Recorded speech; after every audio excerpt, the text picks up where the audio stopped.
Hello to all Earth citizens and welcome to my Conscious Coaching Podcast. This is Dr. Kianush, founder and creative director of MCCG. My Conscious Coaching Group is a non-political, non-religious 501c3 coaching nonprofit with initiatives in healthcare, leadership, and education with focus on emotional and spiritual intelligence. Our vision is to raise self and global awareness for a conscious mind through education and application of EQ and SQ. And our mission is to connect, collaborate, and partner with hospitals, academics, colleges, and medical schools and organizations to embrace growth, self-healing, and self-coaching to achieve well-being and peak performance of individuals and the team as a one connected whole. Today, our guest speaker is my lovely Iranian-American friend, Dr. Sousan Abadian, the author of Generative Cultural Renewal, which offers ethical and culturally sensitive means of evolving traditional cultural practices. I met Sousan in one of GMU educational conference about Iran's recent evolution to revolution, and she brought up the topic of collective population trauma and role of culture and spirituality, which made me interested. As you know, cultural intelligence and spirituality is one of the focus and tier of MCCG coaching model as well. Dr. Sousan earned a Ph.D. in political economy, government, and also a master in anthropology of social change and development, both from Harvard University. She also has an MPA in international development from Harvard Kennedy School. Her research on healing the effects of long-standing collective trauma and cultural damage in indigenous communities was described in economics as pioneering and original. She teaches and speaks internationally on leadership, personal and cultural renewal, healing, intergenerational collective trauma, and integration of indigenous knowledge and wisdom. Her portfolio included Preventing Violent Extremism, Rights of Religious Minorities in Middle East and South Asia, Gender-Based Violence, and Cultural Restoration Following Atrocities. She also has served as a fellow at MIT Dalai Lama Center for Ethics and Transformative Values, as well as at Harvard Centers for Public Leadership. Sousan, welcome to our podcast and such an impressive educational journey. Can you please let us know what do you like the world to know about you except what I mentioned? Well, thank you so much for that wonderful introduction, Kianush-John. And I want to just honor you as I've listened to your introduction about what you're engaged in, just how remarkable it is that you are presenting such an integrated approach and really just honor what you're doing as well. So thank you. Thank you for doing it for all of us. I think the one thing that you didn't mention on my resume that I think is probably the most valuable thing for me is that I'm newly a grandmother. My son had a son anyway. It's just the most incredible experience to see your own child have a child. So anyway, I'm having another wonderful experience learning from my grandson, the delights of being alive on planet Earth. So it's just so remarkable. Anyway, so that's the one thing I'd like to share with the community. So wonderful to hear that, and congratulations on the new on the new you. life, on the new life and light in your family. So thank you. As they say in Iran, I look forward to the day that you have that experience as well. Yeah, hopefully. Yeah. So Sousan, Yes. just my first question. We just go directly to the question. Please. Yeah, I want to ask you about, as a trained anthropologist and a political economist, how did you become interested overall in trauma, especially the ancestral trauma? And what do you mean in general by collective trauma? Well, thank you for the question. I didn't start off interested in trauma per se. My background was in international development. My father was an economist in the World Bank, so I grew up in the field of international development, poverty alleviation. Mm-hmm. And working with communities that are disadvantaged around the world. And so most of my work originally, what I was trained in, was poverty alleviation. When I had my young kids of my own, I didn't want to be traveling overseas anymore, didn't want to be working in overseas communities. I wanted to do something closer to home. So I looked at issues of poverty in the US and Canada and got interested in Native American communities, First Nations communities. Also, I want to give back something to the communities who were, in my view, hosting us here in this beautiful land and allowing us to be here on their ancestral land. So I wanted, if I could, to give something back. And so I went into the First Nations tribal communities and really wanted to ask the question, why were some of these communities languishing the way they were? Why are they struggling with poverty at rates that Bangladesh was struggling at the time in the most wealthy of nations in the US and Canada? Why were there such pockets of poverty? So when I went into these communities and talked to people, I remember the first time I went to the communities, it was the summer, and I spent weeks interviewing, talking to people, and the stuff that came that, and I asked questions, but they would answer me kind of for me in a mysterious way, because they would talk about the experiences that their families have had, their relatives in boarding schools, residential boarding school, Indian boarding schools, and the suffering, what now I understand is trauma, and how that's still affecting them. Because the questions I asked is why the poverty? Why were they still struggling with poverty? And most of the times they talked about historical things. And oftentimes the traumas, now that I have language for it, the trauma. So over time, I developed the language for what I was hearing. And it had to do with not just individual trauma, but collective trauma that had happened, including traumas that had happened over 100 years ago, 200 years ago, 400 years ago. So it really became apparent to me that these things were still affecting peoples and communities. So that's how I developed an interest in trauma. And I wrote a doctorate. The man that you mentioned was Amartya Sen, who won the Nobel Prize in Economics. And he was one of my doctoral advisors. And he's the one who quoted, the work as being pioneering, and et cetera, et cetera. Anyway, there's a Harvard Magazine article from 2008, I believe, that describes my work in tribal communities. And anyway, I learned a lot from these communities. I mean, I don't know what I contributed to them, but they sure contributed to me. And I learned a lot about what holds back communities, why communities sometimes are stuck in cycles of poverty and violence, and the role of trauma in that whole cycle. Part of what I discovered in my work is there are many different kinds of collective traumas, and they have different kinds of effects on communities. Some, we can have collective traumas like a hurricane that devastates a community, or, some kind of natural disaster that's almost like a one-time experience, and then it's done. And that's a very different kind of collective trauma than, say, a trauma that's been occurring over, 10 years, 50 years, 100 years. And then, so there's a time factor. Traumas that are collective, that means that they affect large groups of people, or larger groups of people than one. But also, the other difference between collective traumas besides time is, the number, who they've affected. So traumas that have affected important, institutions in the community, and also traumas that have affected culture over time. So, for example, in the case of Indigenous peoples, Native American communities, and also First Nations communities, the whole policy, residential boarding school policies, for example, were designed to really destroy the family system on some level. And also the original spiritual traditions of the people. These were institutions that basically tried to Christianize these Native communities. And by doing so, they also damaged the communities quite a bit. So they affected culture, they damaged culture. And so cultural damage, in my mind, is some of the worst kinds of traumas that you could do, collective traumas that you could, impact communities with.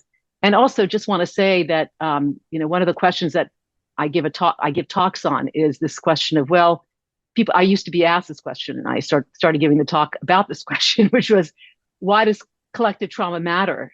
Because you've had after World War II, you had the Germans, the Japanese, the Jewish community. They've undergone huge and horrific, the Jewish community in particular, horrific kinds of collective traumas.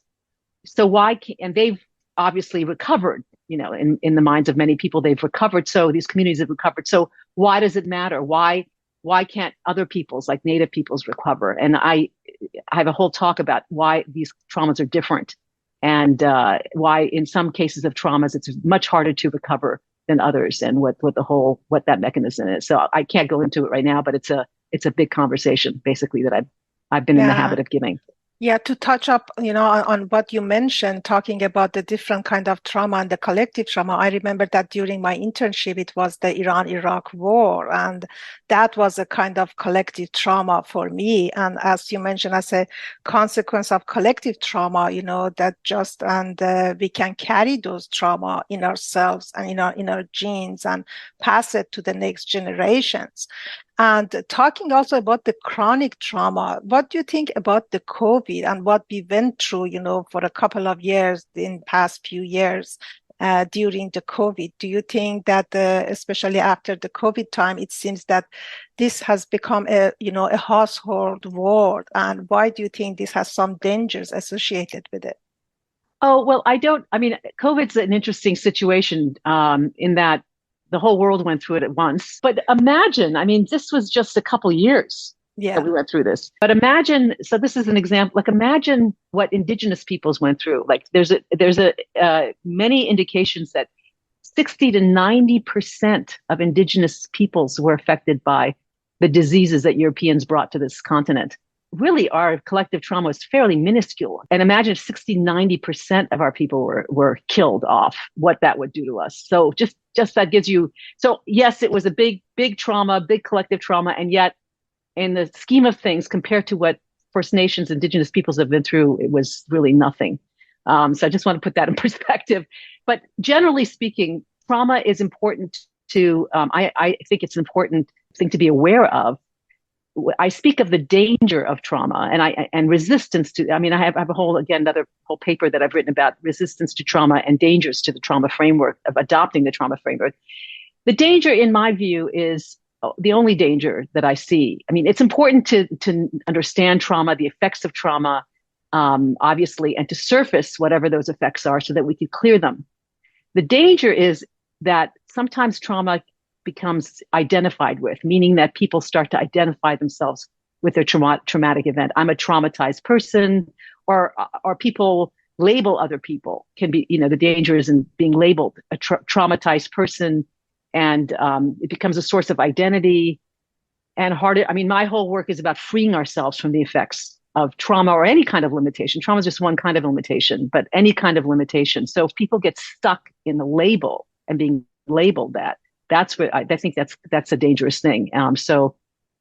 Does that make sense? I hope I'm making myself clear. Yeah, it does. It really does. And I like the work that you have about the healing. It's mostly focused on the healing, the trauma, because personally, I also believe in the post-traumatic growth as well. So to me, as Rumi says, the wound is the place that the light enters you. So it's just that I love trauma, that quote. Trauma, as bad as it is, to me, can be a tools of transformation, to a healing and growing journey as well. Whenever we're dealing, I know you know this as well, but whenever we're dealing with people who've had trauma, I don't start off with that understanding, because it seems insensitive. You don't say, oh, well, this is a opportunity for you to grow. No. Yeah, definitely. Obviously, we wish that you didn't have this experience. We wish this never would have happened. Eventually at some point, they themselves realize it's not for us to say to them that it can be an opportunity for them to grow. Exactly. That definitely, acknowledging, and validating the emotions, that it comes with trauma, it's vital and necessary. But as you mentioned, there are different stages and steps, but eventually, the trauma can become and transform to a growth at some point. My question was, Sousan, do you believe in mysticism? Well, we jumped to that, didn't we? Do I believe in mysticism? I consider myself a mystic. So yes, I very much believe in mysticism. Whatever the belief is, I consider myself one. Yeah, because I remember that you and I were talking, and you had a childhood, near-death experience story as well.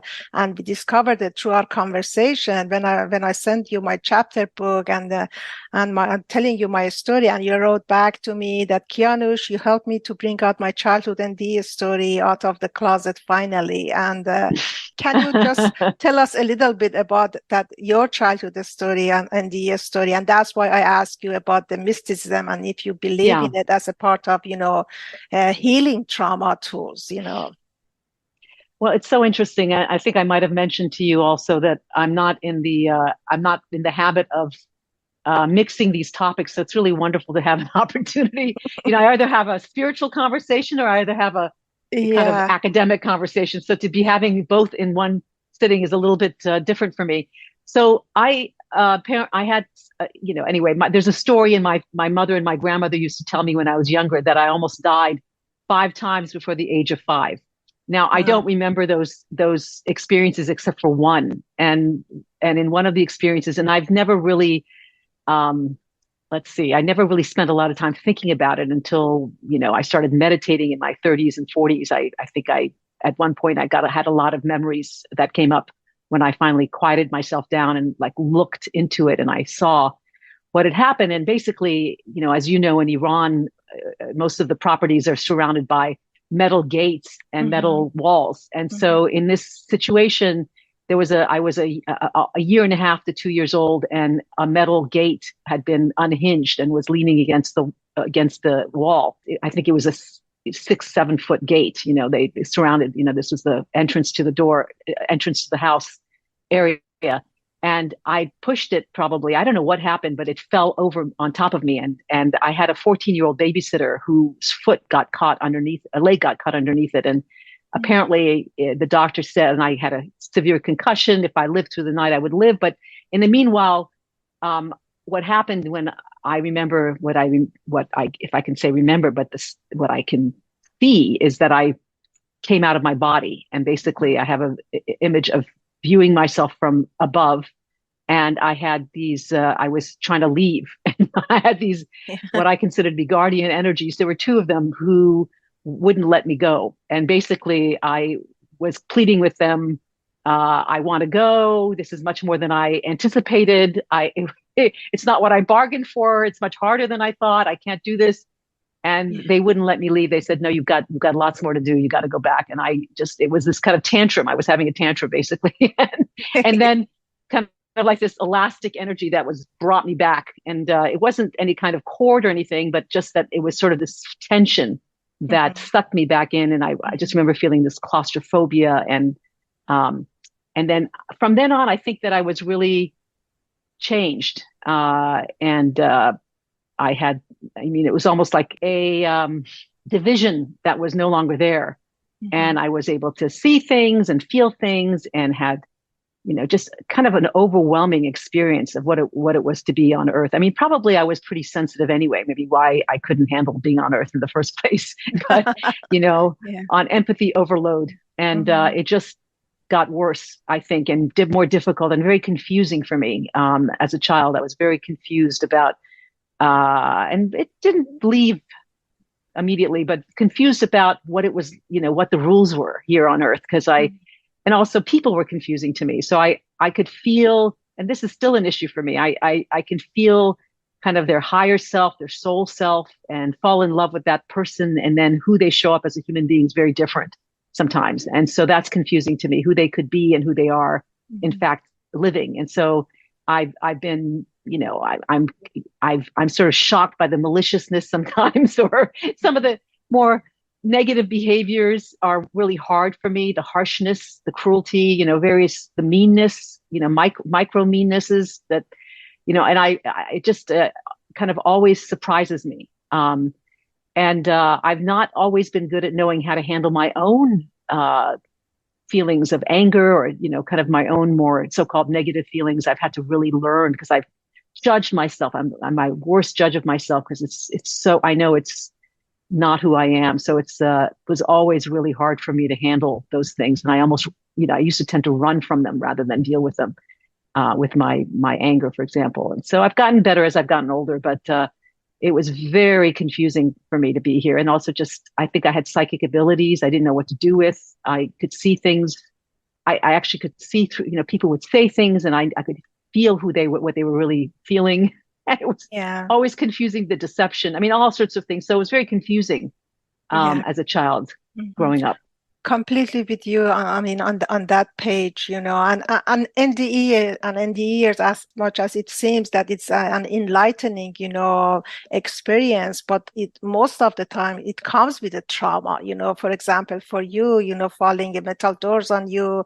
For me, I mean, having after a surgery, some happens, after a car accident. So most of them are related to the trauma. So it is important to know the emotions, and the after effects also of the NDEs and how we should deal with it, especially when it happens, in childhood and with the children. Knowing that, what do you think that, I mean, a psychiatrist or a parents or our teachers should know or be educated about the children with NDE or mystical thinking?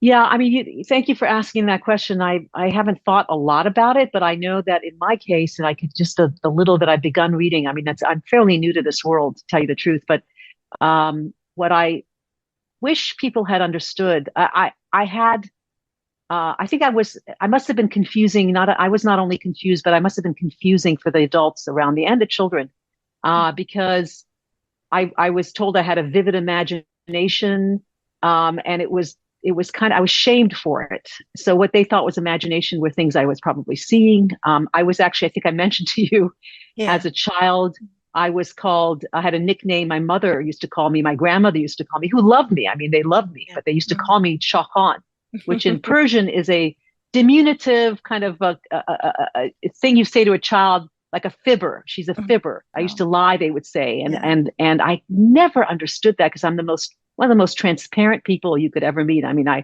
have a hard time not saying what I think is the truth. So for them to call me a fibber and shame me for it really confused me till I was adult. Like I thought, what was I fibbing about? And I think probably when I look back, it was probably I was seeing things, feeling things, hearing things, and they just didn't know what to do with it. And so I guess the advice I would give to anyone dealing with children is to have more curiosity and not shame them for whatever's going on for them, to really wonder about, oh, well, that's interesting. Tell me more, and that it's a gift. It's not a curse. It's not lying. It's not any of those sorts of things. Kids should not be shamed. Obviously, I mean, I think that should be obvious. They should not be shamed. And to have some sense of curiosity and to I remember from a very young age, I had real sensitivity to sound. Like I couldn't handle the sounds. And my mother had a hearing problem. There was a TV in every room in my house growing up, and I couldn't handle the chaos. And I couldn't sleep at night because she had the TV on, and I could hear it from across the house, 2 stories up. I could still hear it.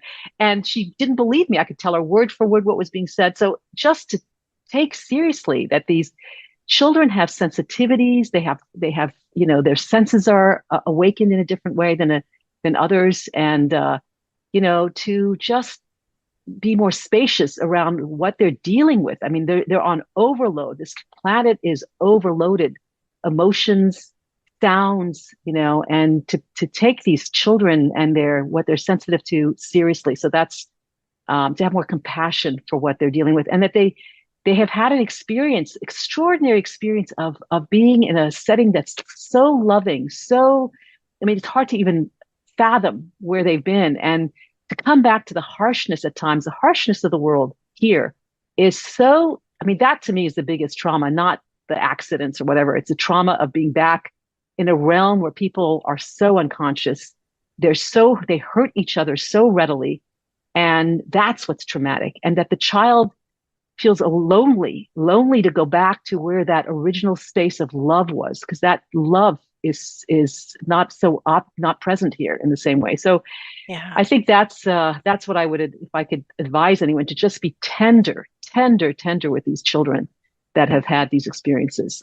Yeah, and not only the children, I mean, as an adult with NDE and NDE experiences also, that's also their complaint as well. So because they feel most of the time the other side and the other world more real than this world that we are living in it. and just, being connected. There's also research and a study from University of Virginia that the children before the age of 4 are more connected to the other side. So either if they have the NDEs or even if they don't have the NDEs, and the NDEs especially are more sensitive and perceptional to the other side and what they are feeling and hearing, as you mentioned, and the truth of the universe and the reality that they feel. One of the things that this woman named P.M.H. Atwater, who wrote this book called Forever Angels that I just started reading, she talks about adult experiences of NDEs work on integrating their experiences. So they've had a before and an after, whereas children of NDE experiences compensate. There's a compensatory, it's a different, they don't have anything to integrate because they don't have, as you said, they don't have a lot of before. So they're compensating constantly. Like it's a whole different mechanism. Anyway, since I haven't had a adult NDE, I don't know what the difference is, but I can say that I can see the truth of that there's a lot of shot. It's just, you don't know, sort of like landing on a planet that is so foreign on some level and also feels dangerous. Whereas if adults who experiences have learned how to already cope with that, and then they have an experience of ND, then they integrate it, and it's a different experience, as she describes it. A different kind of experience and different path in coping mechanism as well, because they have the opportunity of educating themselves. For me as a physician also, I wasn't able to talk about it, not being shamed about it, but just being in a medical community and the gap of spirituality in medical community. I wasn't sure how it's being received, with medical professionals.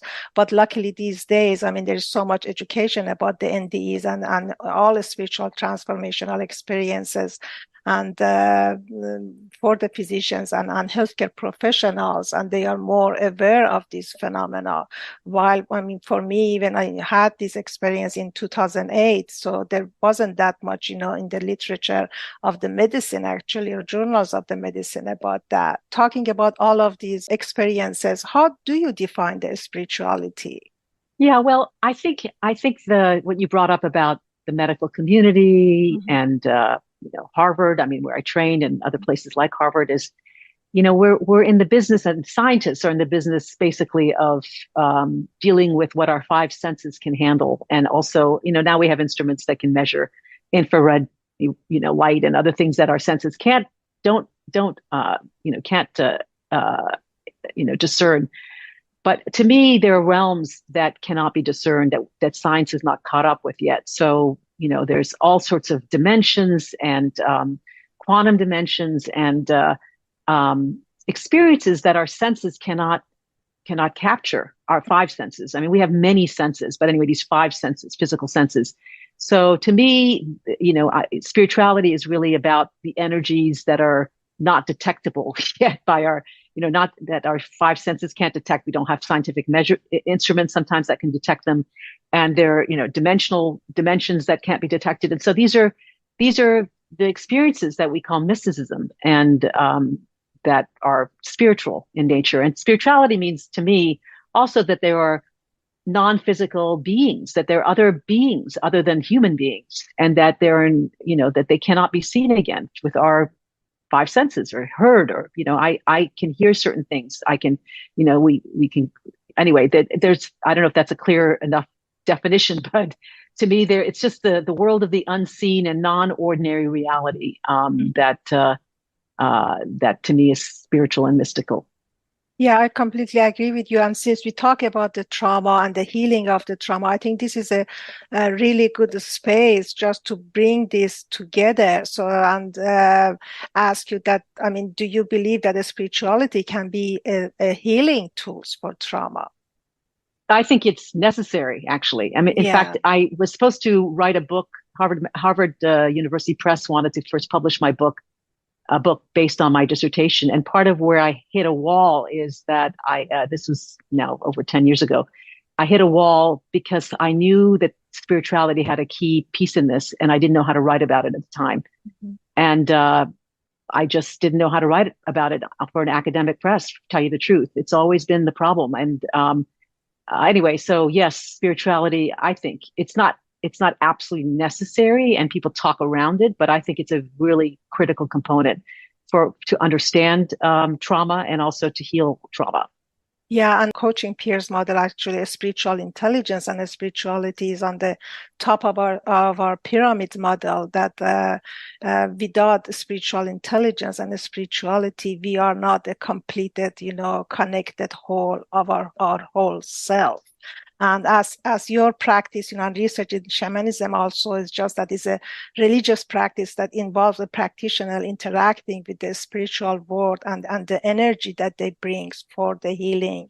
Yeah, yes. Before we finished, I just wanted to ask you about your book entitled With the Generative Cultural Renewal, and what is a generative society or organization to you, and in regard to trauma footprint, and can we reduce it? And that includes the microaggressions too. I developed the idea of what generativity means in a chapter, and then I talk about what cultural renewal means, and what makes it generative, because not all cultural renewal is generative, meaning that many societies, when they've experienced traumas, attempt to heal their traumas by renewing themselves. So for example, an iconic example is Nazi Germany, where after World War I, Hitler and people like Hitler arose to try to renew their culture, by, in various ways, but it was not generative. It was actually traumatizing in turn. We can look at the Yugoslavian society, the Serbs trying to renew their culture, and again, causing a lot of damage and genocide through their attempts at cultural renewal. And, we can look at our even home country of Iran and think of it as attempting to renew its culture, Islamic culture, and look at what it's done. And ISIS is another example. I mean, there's lots of examples of how peoples have tried to renew themselves culturally, but they end up causing more damage and trauma because they haven't healed their traumas. And what the renewal is actually not a renewal. It's actually a trauma response. So I talk about generative cultural renewal. So there's a whole section on what generativity means, what generative cultural renewal means, and the framework for how do you do it, whether it's in an organization or in a culture. Wonderful. And thank you for the food for thought, Sousan, and making us curious enough, as I mentioned, to come back for the part 2 and follow up our conversations. And before we leave, and let us know how our audience can know and more about what you have done and what you are doing, except that they can hear this conversation on our YouTube and Spotify podcast channel. And what is your website, and where they can find your articles, which of course we are going to add it into our resource page. Oh, great. Well, thank you for doing that. Well, my website is just simply my name, www.sousanabadian.com. So it's SOUSANABADIAN.com. And if you look up my name in Harvard Magazine, there's an article about my earlier work with tribal communities. And of course, my book is there. And if you want to contact me, I give talks and workshops and all sorts of things, do trainings. There's a contact information on my website as well. Or you can just write me contact@SousanAbadian.com. That's the other way to contact me. And thank you so much for having me on your wonderful, on this show. And I really appreciate the questions you've asked me. Thank you so much for being here today, Sousan, and your contribution, to our nonprofit. And I hope that you enjoyed the conversation as we did, and our listener will do. Have a wonderful day. You too. Thank you so much. Goodbye to our listeners, and remember, one podcast at a time. Thank you for being with us for another one. You can visit our website at myconscious.org to learn more about us, or write to us at coach@myconscious.org.